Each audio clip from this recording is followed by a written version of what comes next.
Kozhikode 85 gram MDMA-യുമായി യുവാവ് പിടിയിലായി.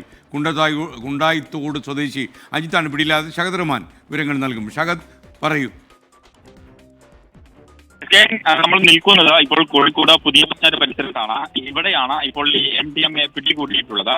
80 gram MDMA ആണ് ഇപ്പോൾ പിടികൂടിയിട്ടുള്ളത് എന്നുള്ളതാണ്. ബാംഗ്ലൂരിൽ നിന്ന് കോഴിക്കോട്ടേക്ക് എത്തിക്കുന്നതിനിടയിലാണ് ഇത്തരത്തിൽ കസ്ബ പോലീസിന്റെയും അതുപോലെ തന്നെ ഡാൻസപ്പിന്റെയും ഈ വരയിൽ ഈ പ്രതി കുടുങ്ങുന്നത്.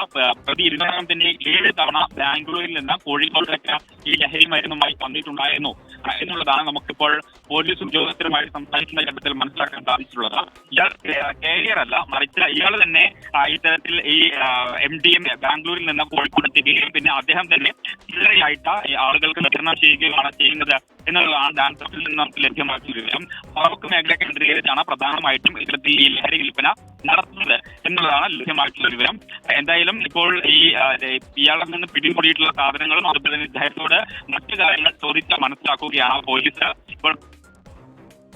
Okay, thank you Shahad Rahman. എന്തായാലും MDMA കേരളത്തിലേക്ക് ഒഴുകുന്നത് നമുക്ക് തടഞ്ഞു നിർത്തിയേ പറ്റൂ.